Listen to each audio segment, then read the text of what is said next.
Gene को transfer करें या मिलती जुलती प्रजाति है, एक का जीन दूसरे में डालें तो जो बनेगा उसी से करो। ठीक है। ट्रांसजेनिक क्या होता है? किसी का जीन निकाल के जीवाणु का जीन पौधे में डाल दें, एक प्रजाति का जीन निकाल के दूसरे में डाल दें, आदमी का जीन जानवर में डाल दें, जानवर का जीन आदमी में डाल दें, बैक्टीरिया का जीन पौधे में डाल दें तो ट्रांस है। यानी किसी भी जीव का जीन जब किसी दूसरे जीव में या दूसरी प्रजाति में डालते हैं तो उसे ट्रांस है।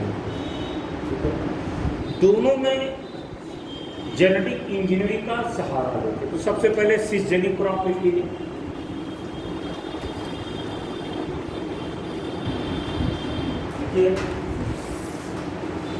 इन फसलों का विकास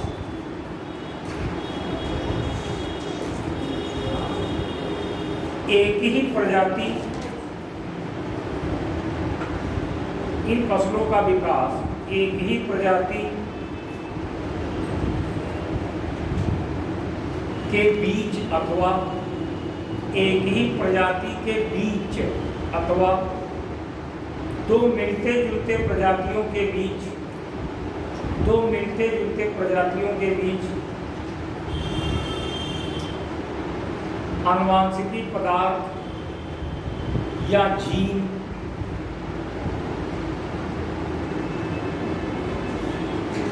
का प्रत्यारोपण जीन अभियांत्रिकी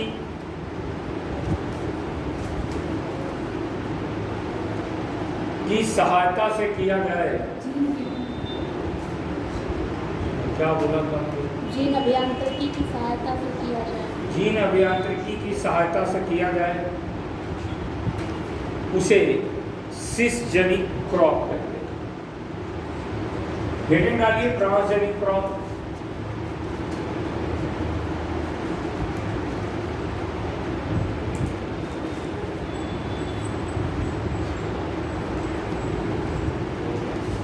यह आनुवांशिक रूप से संशोधित ऐसी फसलें हैं जिसमें आनुवांशिक रूप से संशोधित ऐसी फसलें हैं जिसमें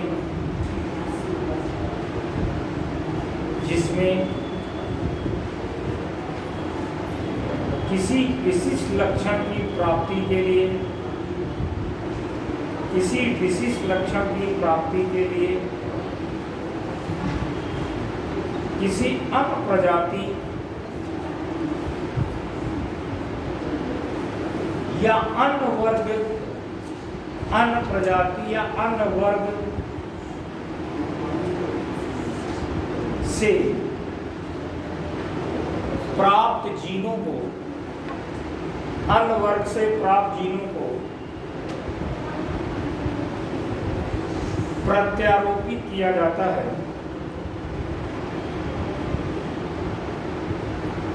और इस कार्य के लिए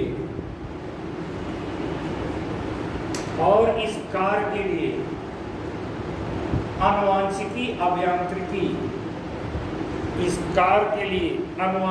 अभियांत्रिकी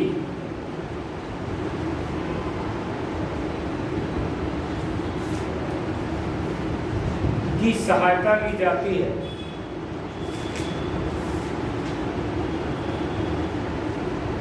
तो ऐसी फसलों को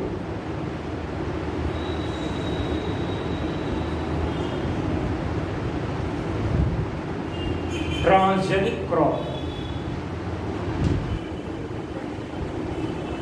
देखिए यहाँ पर ट्रांसजेनिक क्रॉप के लिए जो जेनेटिक इंजीनियरिंग का मेथड है, जैसा कि मैंने पिछले क्लास में आपको रिकॉम्बिनेंट डीएनए टेक्नोलॉजी बताई, क्रिस्पर-कास तकनीक बताई, इन तकनीक की सहायता से एक से जीन निकाल के दूसरे में डाल देंगे तो ट्रांसजेनिक क्रॉप है। अब मुद्दा देखिए यहाँ पर ये ट्रांसजेनिक क्रॉप कोई विशेष गुण के लिए तैयार किया जा रहा है। अब वो गुण का, जैसे कि बीबी कॉटन बनाया गया, पहले समझ लीजिए। बीटी कॉटन को बनाया गया, सुपर पोटैटो को बनाया गया, गोल्डन राइस को बनाया गया, सेव टमाटर को बनाया गया। इसके अलावा भी कई और जीएम फसलें बनाई गई। अब देखिए, ये जो फसलें बनाएंगे ये अप्राकृतिक हो जाएगी। इन फसलों का खेतों पर क्या प्रभाव पड़ेगा? जो कीट है, क्योंकि कीड़े आप देखेंगे, आपने पढ़ा होगा इकोलॉजी इन्वायरमेंट, कीड़े जो होते हैं फूड चेन का एक बहुत महत्वपूर्ण भाग होता है। फसलों में परागण की क्रिया में कीटों का बहुत बड़ा योगदान है। तो ये जो फसलें बनाई जा रही हैं, इन फसलों का हमारे वातावरण पर क्या प्रभाव पड़ेगा, उत्पादन पे क्या प्रभाव पड़ेगा, इसकी जानकारी होना जरूरी है।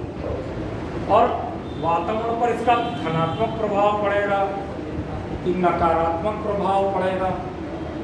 इससे संबंधित जो है पर्यावरण अधिनियम 1986 बनता है। उसमें यह है कि जैव विविधता में कि अगर पर्यावरण पर इन फसलों का क्या प्रभाव है ये समझना जरूरी है। तो अगर आप इस फसल को उगाते हैं और चाहते हैं कि जिसे आप हाइब्रिड क्रॉप कोई बनाएं, हाइब्रिड क्रॉप चूंकि प्राकृतिक है तो उस फसल को बनाने के बाद उन फसलों का सीधे सीधे व्यावसायिक खेती की जा सकती है। लेकिन इन फसलों की व्यावसायिक खेती के लिए भारत सरकार ने एक तो बनाया है एक MOEFCC, ministry of environment forest and climate change. ये जो ministry of environment forest and climate change है, ये निगरानी करती है आपके पर्यावरण पर और एग्रीकल्चर पर कि आपकी जो फसलें हैं उन फसलों का पर्यावरण पर क्या नुकसान हो रहा है। पर्यावरण का मतलब आदमी इस फसल को खाएगा तो क्या नुकसान होगा, या जो परागण करने वाले कीट हैं उन पर क्या प्रभाव पड़ेगा, लॉन्ग टर्म में क्या प्रभाव पड़ेगा, शॉर्ट टर्म में क्या प्रभाव पड़ेगा। तो ये इसकी निगरानी करता है। क्लाइमेट चेंज होगा तो क्या प्रभाव पड़ेगा, ये इस पर निगरानी करता है। इसी हिसाब से देखें तो जो MOEFCC है, इसने एक बॉडी को बनाया, एक बॉडी का गठन किया जिसको कहते हैं GEAC। GEAC क्या है? ये है जेनेटिक इंजीनियरिंग अप्राइजल कमेटी। ये क्या है?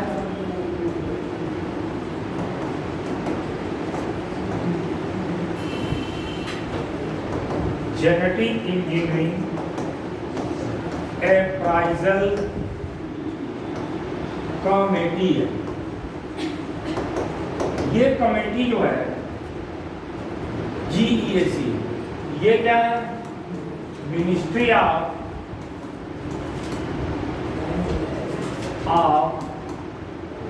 इन्वायरमेंट फॉरेस्ट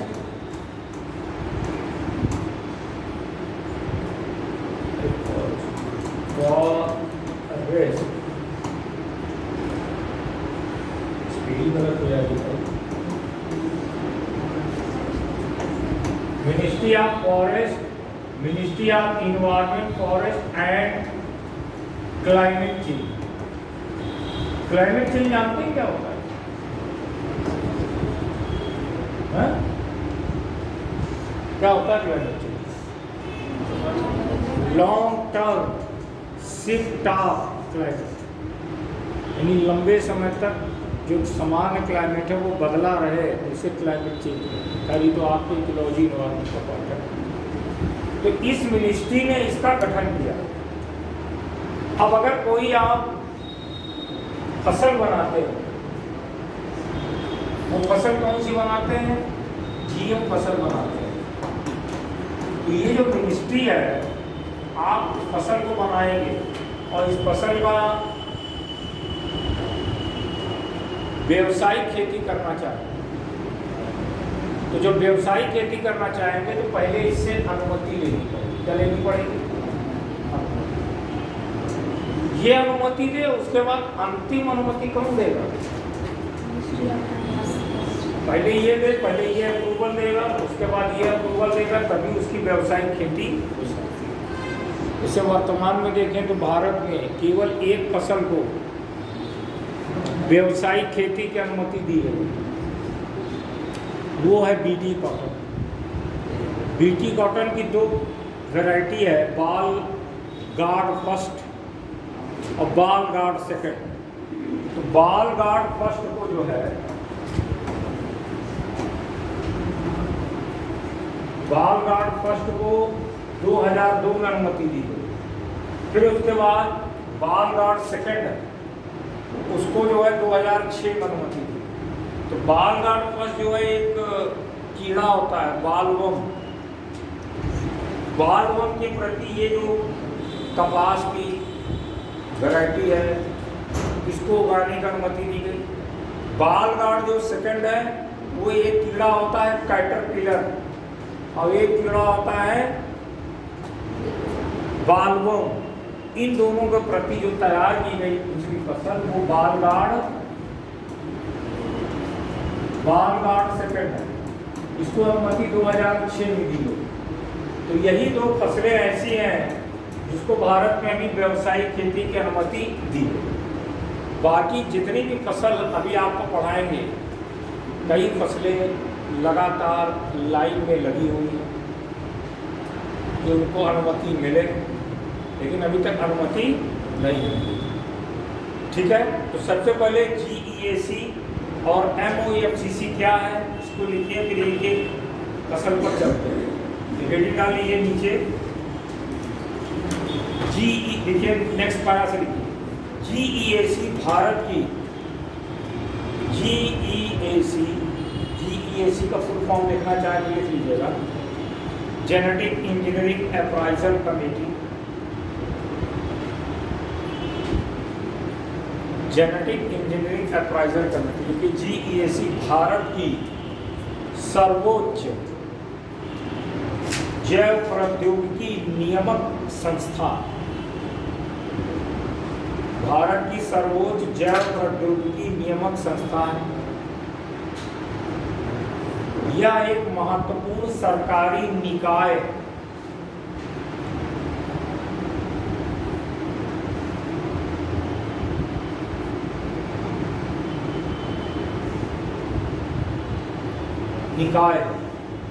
GEAC पर्यावरण संरक्षण अधिनियम,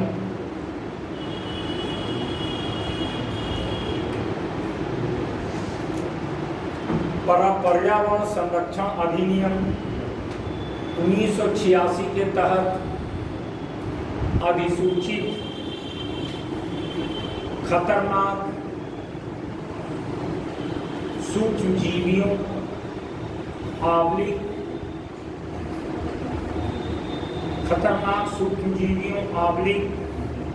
GM फसलों के निर्माण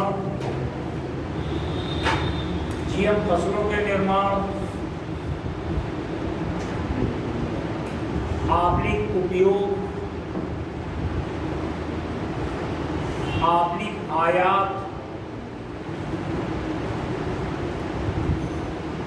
निर्यात,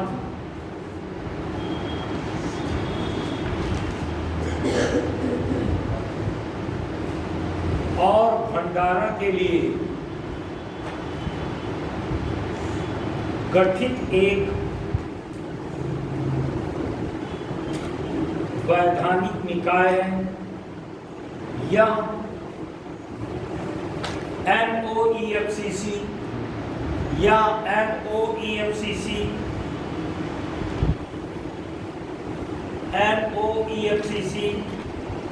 का पूरा नाम लिख लीजिए, इंग्लिश में फिर हिंदी में बोल देते हैं। MOEFCC हिंदी में लिख लीजिए, पर्यावरण, वन और जलवायु परिवर्तन, पर्यावरण, वन और जलवायु परिवर्तन मंत्रालय के तहत कार्य करती है।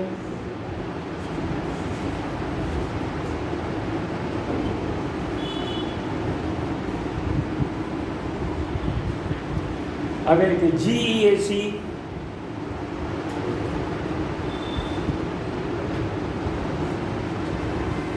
जेनेटिक इंजीनियरिंग, इसको हिंदी में लिख लीजिएगा, जेनेटिक इंजीनियरिंग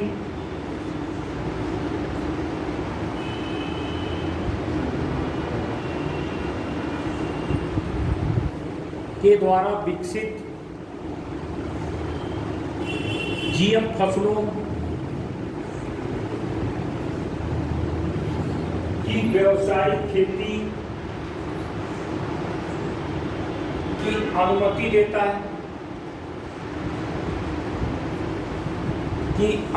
देता है, अंतिम अनुमति NOEFCC के द्वारा दी जाती है। आगे लिखिए, वर्तमान में Bollgard first, BT cotton, Bollgard first BT cotton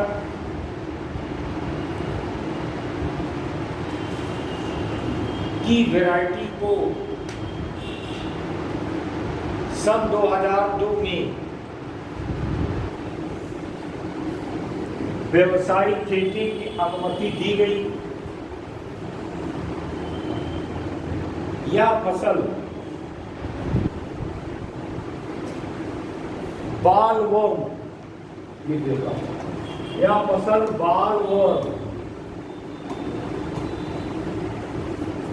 बालवर्म नामक कीट से प्रतिरोधी है।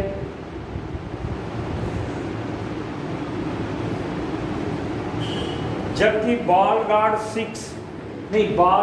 2, जबकि बालगार्ड 2 को व्यावसायिक खेती की अनुमति सन 2006 में दी गई। यह फसल बालवर्म तथा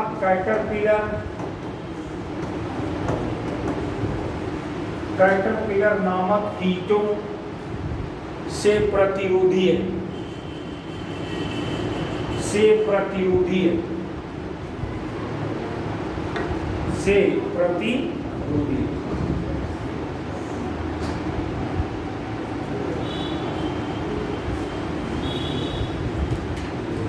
अब हेडिंग डाल लीजिए, एक एक फसल के बारे में बात करते हैं। सबसे पहले हेडिंग डालिए BT कॉटन।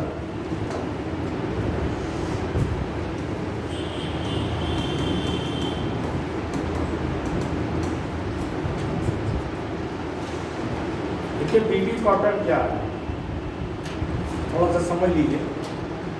असल में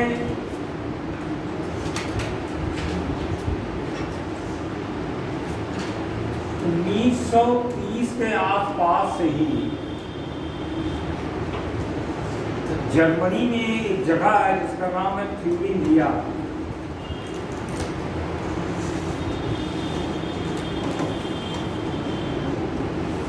तो वहां पर क्या करते थे कि वहां की मिट्टी में एक जीवाणु होता था।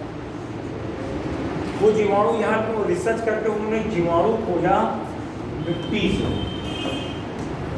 उस जीवाणु का नाम रखा बैसिलस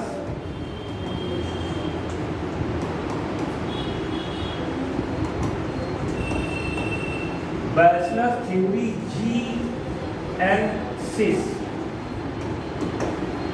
ये जीवाणु है।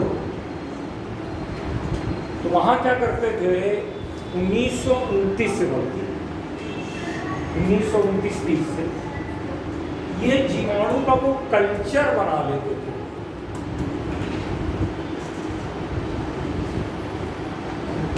कल्चर का मतलब प्रयोगशाला के नियंत्रित दशा में इस जीवाणु की संख्या को क्या कर लेते थे, बढ़ा लेते थे। और इस जीवाणु को जब कपास की फसल में डालते थे, स्प्रे करते थे पानी के साथ मिलाकर, तो उसमें एक कीड़ा लगता था जिसका नाम है, कीड़ा लगता है बालवर्म। बालवर्म कीड़ा उस फसल में नहीं लगता, अर्थात इस जीवाणु को बायो इंसेक्टिसाइड ऐसे लिखते हैं, बायो इंसेक्टिसाइड के रूप में इस्तेमाल किया इसको, बालवर्म। अब 1929 के ज़माने में तो टेक्नोलॉजी थी नहीं, बायोटेक्नोलॉजी थी नहीं, जेनेटिक इंजीनियरिंग थी नहीं। तो मैंने आपको बताया 1970 में मैथ्स इंस्टीट्यूट ने विकास किया। उस ज़माने में टेक्नोलॉजी तो थी नहीं, तो वहाँ पर इस जीवाणु को कल्चर करके जब कपास में डालते थे तो कपास में जो कीड़ा लगता था ये कमज़ोर हो जाता था, यानी फसल काफ़ी हद तक बच जाती। तो वैज्ञानिकों ने इस पर रिसर्च किया कि वो क्या चीज़ है, इस जीवाणु में वो क्या चीज़ है जिससे कि फसल बच जा रही है। तो जब उन्होंने अध्ययन किया तो पाया कि जीवाणु में एक जीन है, जीन तो मैंने बताया, और वो जीन का नाम उन्होंने रख दिया CRY1AC। ये जीन उन्होंने खोजा, तो ये जीन उन्होंने निकाला किससे, जीवाणु से। जब जेनेटिक इंजीनियरिंग आ गई और रिकॉम्बिनेंट डीएनए टेक्नोलॉजी आज वर्तमान में क्रिस्पर ने जीन को निकाल दिया, और जीन को निकाल करके किस में डाल दिया, कपास। जब कपास में डाल दिया तो फायदा क्या हुआ कि जब इस कपास को उगाया गया तो इसमें जो ये बालवर्म है ये नहीं लगता, ये क्या करते हैं, पत्तियों को खा जाते। तो पत्तियों को खा जाते थे, इसलिए फसल का विकास नहीं होता था। ये जीन निकाल करके कपास में डाल दिया, और जब जीन निकाल के कपास में डाल दिया तो जो फसल बनी उसी का नाम क्या है, बीटी कॉटन। तो पहले तो ये इस वाले जीन को डाला CRY1AC, इसको कहते हैं सिंगल जीन टेक्नोलॉजी। बाल गार्ड फर्स्ट बनाई गई, बाल गार्ड 2 बनाई गई तो उसमें CRY-AB जीन को डाला गया, फर्स्ट AB जीन। उससे क्या हुआ, उसमें कैटरपिलर भी, यानी दोनों में क्या किया इन्होंने, इस बैचलर च्यूबिजियंसिस जीवाणु से निकाल के जीन डाल दिया, इसी का फलस्वरूप बीटी कॉटन बन गया। अब बीटी कॉटन तो बन गया, लेकिन क्या था कि जो बीटी कॉटन को जब उगाया गया तो ये पाया गया कि जो भारत चूँकि एग्रीकल्चर की बहुत बड़ी मार्केट है, तो कई सारी जो MNC का मतलब मल्टीनेशनल कंपनीज, तो मल्टीनेशनल कंपनीज को ये समझ में आया कि भारत एग्रीकल्चर की बहुत मार्केट है, तो ये धीरे धीरे, जैसे मोसेंटो है, मोसेंटो USA की बीज कंपनी है, तो उन्होंने भारत में बीटी कॉटन को उगाने का फैसला किया। ठीक है, जब उन्होंने भारत में इसको उगाने का फैसला किया तो क्या किया इन्होंने शुरू में कि जब ये फसल को उगाया गया तो देखा गया कि इन फसलों को जब जानवरों ने खाया, गाय भैंस ने खाया, जानवरों ने खाया, कैटिल ने खाया, तो उनके जोड़ों में कुछ बीमारी देखी गई, कुछ उनमें रोग के लक्षण देखे गए बीटी कॉटन के। तो जब बीटी कॉटन के लक्षण यानी बीटी कॉटन का मतलब, क्योंकि ये जो आपका जीन है ना CRY1, ये बनाता है बीटी टॉक्सिन। क्या बनाता है, बीटी टॉक्सिन। इसी बीटी टॉक्सिन के प्रभाव से कीड़े नहीं लगते हैं, लेकिन इस बीटी, जब जानवर इसको खा रहा था, इस बीटी टॉक्सिन के कारण जानवरों में कुछ बीमारियां देखी कि जो, क्योंकि आदमी तो खाएंगे नहीं, जानवरों में कुछ बीमारियां देखी। इन बीमारियों को देखते हुए शुरुआत में ये हुआ कि ये फसल उगाना ठीक नहीं है, लेकिन चूंकि मानव नहीं खाएगा ठीक है, मानव नहीं खाएगा, जानवर ने इसको खाया तो कुछ रोग देखेगा, लेकिन कुल मिलाकर इसके उत्पादन में लगभग 35 से 40%, लगभग 35% तक कपास का उत्पादन वृद्धि हो गया। इस सबको देखते हुए सन 2002 में कपास की व्यावसायिक खेती की अनुमति GEAC ने दी और बाद में MOEFCC ने भी इसको अप्रूवल दी। इसलिए भारत में आज जो है BT कॉटन का उत्पादन किया जाता है, क्योंकि विश्व के कई देशों में GM फसल शुरू में उगाई गई, खासकर जो विकसित देश हैं, यूरोपियन देश हैं, लेकिन बाद में वहाँ पर GM फसलों को उगाने पर रोक लगा। बहुत सारे देशों में इन फसलों को नहीं उगाया जाता। ठीक है, ये BT कॉटन को उगाना बहुत अच्छा नहीं है, लेकिन चूँकि मनुष्य खाएगा नहीं, इसलिए, और इसके बाद जो और फसलें हैं वो मनुष्य खाएगा, इसलिए अभी तक उस पर रोक लगी। क्यों लगी अभी तक? दूसरी एक चीज़ और है कि अगर इन फसल को उगाया जाता है, जितनी भी GM फसलें हैं, तो उनमें दिक्कत क्या है? पहली चीज़, एक तो ये इसमें टॉक्सिक प्रभाव पड़ेगा। टॉक्सिक इफेक्ट कहाँ पर पड़ेगा? इन्वायरमेंट में। दूसरा सबसे बड़ा इसमें प्रॉब्लम है कि एग्रीकल्चर का एक नियम होता है, कम लागत का जो सिद्धांत होता है, लो इनपुट एग्रीकल्चर हाइपोथेसिस, यानी कम लागत की कृषि का सिद्धांत होता है। तो जो पहली चीज़ तो इसमें है, जो भी आपकी GM फसलें होती हैं वो लो इनपुट हाइपोथेसिस, लो इनपुट एग्रीकल्चर हाइपोथेसिस के अंदर बात नहीं करती। यानी इन फसलों को उगाने में लागत ज़्यादा आने का मतलब इनको फर्टिलाइज़र अच्छी मात्रा में चाहिए, देख रेख अच्छी मात्रा में चाहिए, पानी भी समय पे देना चाहिए, कीटनाशक का भी उपयोग और जो अन्य कीट है उसके लिए करना पड़ेगा। तो लागत चूँकि इसमें ज़्यादा आती है, दूसरा पॉइंट ये। ठीक है, तीसरा इसका मैंने बताया इन्वायरमेंट पे इम्पैक्ट ज़्यादा है, इसलिए जो है ये फसलों में कई फसल ऐसी हैं जिन पर अभी तक उगाने की अनुमति नहीं है। लेकिन BT कॉटन चूँकि मानव नहीं खाता है, इसलिए भारत में अनुमति मिली, कई देशों में नहीं उगाया जाता। तो पहले BT कॉटन, फिर आगे और फसलों के बात करें।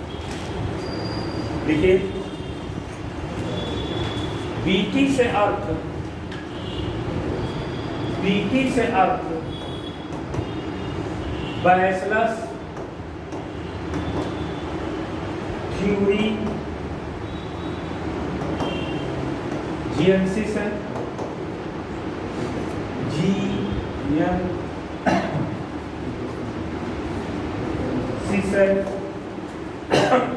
जो कि मिट्टी में पाया जाने वाला एक जीवाणु है, जो कि मिट्टी में पाया जाने वाला एक जीवाणु है। 1929 से ही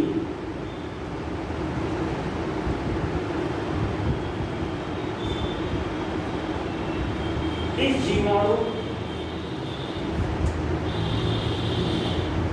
को संवर्धित करके जब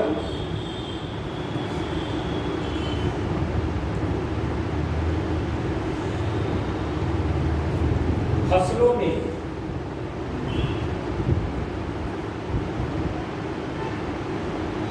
डाला जाता था, तो फसलों में बालवोम नामक कीट नहीं लगता था।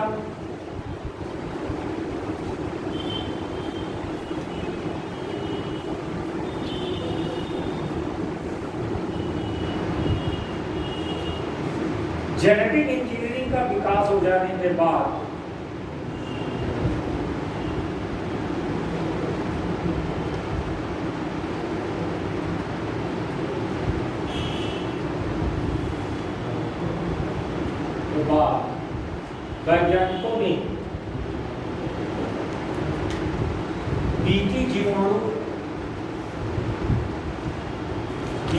जीवाणु में CRY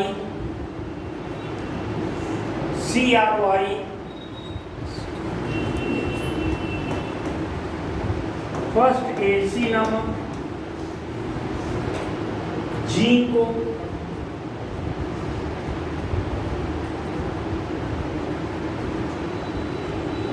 निकालकर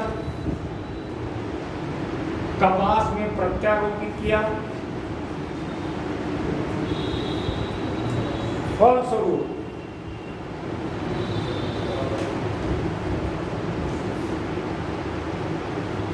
बीटी कपास का विकास हुआ।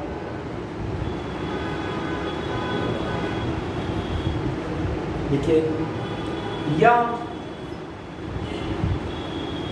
CRY फर्स्ट AC जीन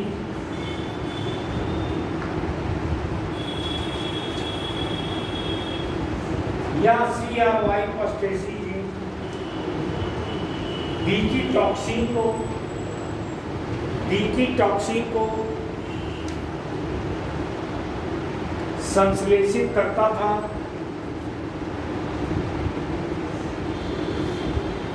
जिसके प्रभाव से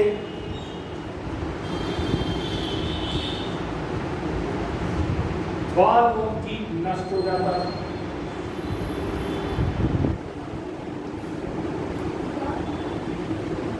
जिसके प्रभाव से कीट नष्ट हो जाता था। कीट नष्ट हो जाता था। आगे लिखिए, 2002 में इसकी व्यावसायिक खेती की अनुमति दे दी गई।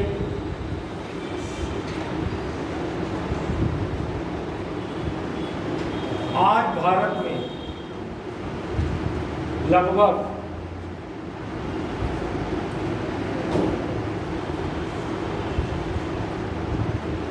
10 मिलियन हेक्टेयर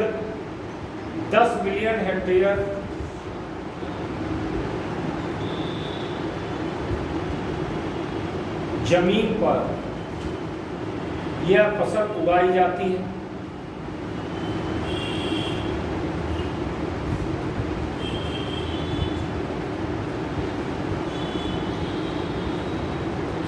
वर्तमान में जो फसल है, GM फसल का हमेशा जो विरोध किया डॉक्टर MS स्वामीनाथन ने किया। उनको भारत में हरित क्रांति का पिता कहा जाता है, father of Indian green revolution का पिता कहा जाता है। उसके पिता तो आप जानते हैं, नॉर्मन बोरलॉग को कहा जाता है। तो ये हमेशा इन्होंने विरोध किया है फसलों को, फिर भी जो है फसल उगाई गई। इसके बाद देखेंगे तो एक फसल और बनाई गई और उस फसल का नाम है, निकाल लीजिए, बीटी ब्रिंजल। बीटी ब्रिंजल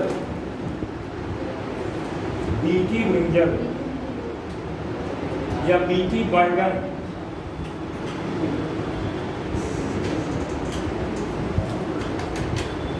जो बीटी ब्रिंजल है, इसमें क्या किया गया, देखिए आपका जो बैंगन होता है, बैंगन में एक फ्रूट बोरर होता है और एक सूट बोरर होता है।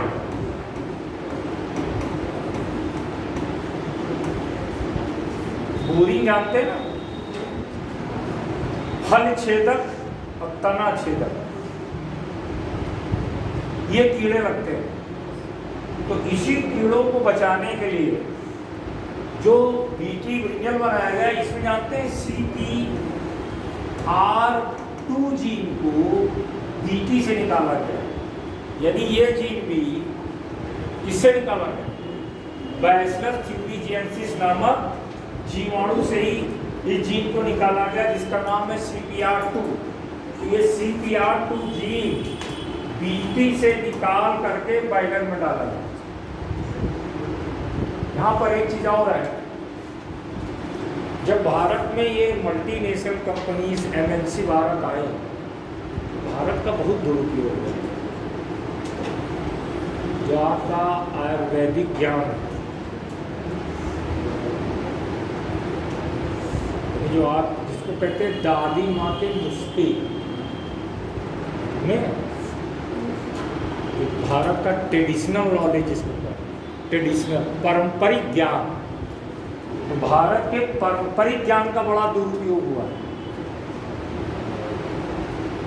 एमएनसी क्या करती थी, एक चीज बता दें, पढ़ाई उतनी ज़्यादा ज़रूरत है, अगर आप पढ़ते हैं तो हमेशा लक्ष्मी के पीछे पीछे, अगर कभी सरस्वती नहीं आती, सरस्वती के पीछे पीछे लक्ष्मी लगी रहेंगी, लात भी मारेंगे तो भी लक्ष्मी आएंगी, हमेशा सरस्वती के पीछे आती। यूएसए आगे क्यों? क्योंकि वहाँ पढ़ते हैं। उन्होंने क्या किया, आपके व्यवहारिक ज्ञान को, आपके पारंपरिक ज्ञान को समझा और दवा बना के आपके माल को आप ही को बेच दिया। समझ रहे? दादी माँ के नुस्खे को समझा और दवा बनाई और दवा आपको बेच दी। और जब दवा कोई भी कंपनी जैसे ग्लैक्सो है, बहुत सारी जो मल्टीनेशनल कंपनीज होती हैं, फार्मास्यूटिकल कंपनीज होती हैं, कोई मेडिसिन को बनाती है और आपके पास आएंगी तो पहले वो क्या करती है, उन दवाओं का पेटेंट प्रोटेक्शन लेते हैं।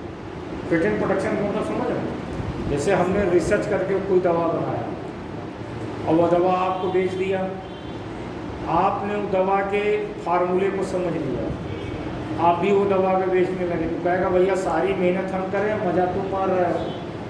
तो पेटेंट प्रोटेक्शन के लिए वो क्या करी, आपके ही फार्मूले को, आपके ही दादी माँ के नुस्खे को जान लिया, समझ लिया और आपके देश में आके पेटेंट प्रोटेक्शन मारा। पेटेंट प्रोटेक्शन समझ रहे? 10 साल, 12 साल, 15 साल, यानी वो बना करके आपको जेनरिक दवा बेच रहा है। एक जेनरिक दवा होती है, एक नॉन जेनरिक होता है, तो पेटेंट प्रोटेक्शन नाम लिया।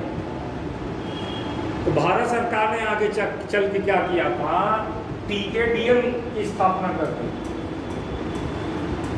ट्रेडिशनल नॉलेज डिजिटल लाइब्रेरी है। ये जो है नेट पे जाएंगे तो